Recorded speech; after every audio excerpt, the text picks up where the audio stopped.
आज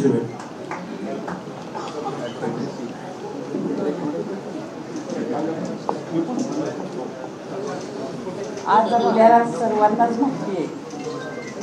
की आपण भारतीय जनता पक्षात प्रवेश केला आहे आणि व्यासपीठावर उपस्थित सांगली जिल्ह्याचे पालकमंत्री नामदार चंद्रकांत दादा तसेच आपल्या सर्वांचे आवडते लोकप्रिय देवेंद्रजी फडणवीस साहेब तसेच आपले सुरेश खाडे साहेब तसंच सुधीर दादा बावनकुळे साहेब प्रदेशाध्यक्ष बावनकुळे साहेब तसेच सम्राट महाडी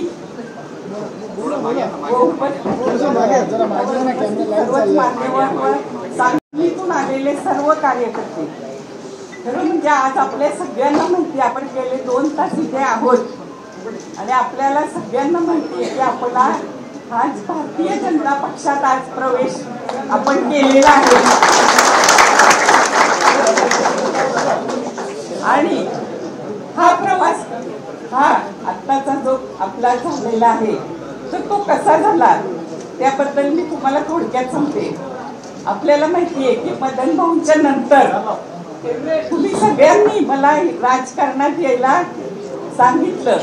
आणि तुमच्या सर्वांसाठी मी राजकारणात आले, तुम्हाला आधार दिला आणि ज्या ज्या मदन भाऊंच्या ज्या ज्या संस्था होत्या त्या सगळ्या संस्थांवर आता दादांनी आपली यादी वाचून दाखवली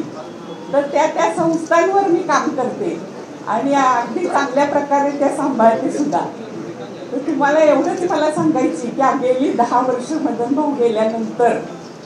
आपल्याला काँग्रेस पक्षांनी काय दिलं हे आपल्याला सर्वांना माहिती आहे. दरवेळेला आपली वेळ आली की आपल्यावर नेहमी अन्याय झाला आणि त्यासाठी आपण मागच्या वेळेला अपक्ष म्हणून उभं राहिलो आणि त्याच्यानंतर आपल्याला पक्षातून निलंबित करण्यात आलं. तर पक्षातून निलंबित करण्यात आल्यानंतर आपण कुठल्या पक्षात जायचं हा आपण सर्वांनी विचार केला आणि त्यासाठी मी आपल्या राज्याचे मुख्यमंत्री देवेंद्र भाऊ यांना मध्ये 2दा भेटले होते आणि ते कामासाठी भेटले होते दुसऱ्या, पण त्यांचं जे नेतृत्व आहे आणि त्यांची जी बोलण्याची पद्धत आहे तर ते बघून मला बरोबर म्हणजे एक राज्याचं गतिमान नेतृत्व कसं असावं, तरुणांना प्रगती पथावर नेणारं, सर्वांबरोबर जाणारं, सर्वांना सांभाळणारं नेतृत्व मान्य केलं आणि मी नंतर ठरवलं की आपण भारतीय जनता पक्षात देवेंद्रजींच्या पक्षात प्रवेश करायचा आणि मी त्यांना अशी विनंती सुद्धा केली की माझ्या प्रवेशाच्या वेळी तुम्ही आलं पाहिजे आणि ती विनंती त्यांनी अगदी मनापासून मला सांगितलं नाही तुमच्या प्रवेशाच्या वेळी मी येतो. कारण इथे जे जे प्रवेश होतात ते आपले प्रदेशाध्यक्ष बावनकुळे साहेब असतील किंवा इतर सगळेजण असतील तर त्यांच्या हस्ते होतात, पण त्यांनी माझ्या विनंतीला मान दिला. आपल्या सर्व कार्यकर्त्यांना एक अभिनवाची ही गोष्ट आहे. तुम्हाला सर्वांना माहितीच आहे की वसंतदादा असतील, विष्णू अण्णा असतील किंवा प्रकाश बापू आणि मदन भाऊ असतील या सगळ्यांनीच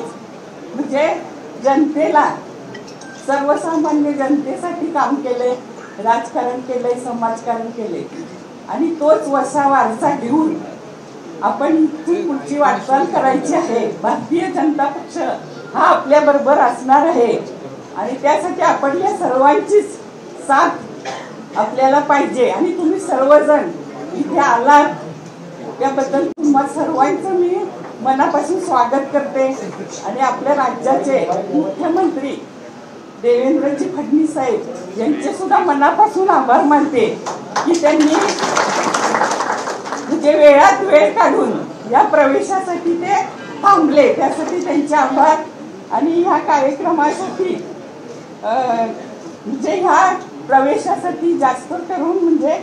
शेखरजी नामदार, सुमित कदम, प्रकाश धनगर तसेच सुधीर दादा असतील, आमचे सुरेश खाडे साहेब असतील, आता इथे उपस्थित सर्वच जणांनी म्हणजे हा प्रवेश माझा कसा करून घेतला यासाठी मी त्यांचे मनापासून आभार मानते.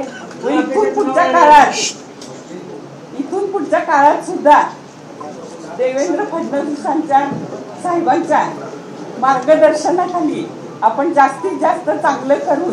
काम करून सांगलीचा विकास कसा करायचा, कारण सांगलीद्वारेच प्रश्न प्रलंबित आहेत आणि ते शेरी नाला असू दे किंवा वारणा उद्भव योजना असू दे, असे बरेचसे प्रश्न प्रलंबित आहेत. तर त्या प्रश्नांसाठी नक्कीच ते आपल्याला सहकार्य करतील व सांगलीचा विकास कसा होईल यासाठी आपण सर्वजण प्रयत्न करूया आणि त्याला साथ हे सर्वजण देतील अशी मी आशा व्यक्त करते. आणि माझा हा प्रवेश केला त्याबद्दल तुम्हा सर्वांचे मी मनापासून आभार मानते.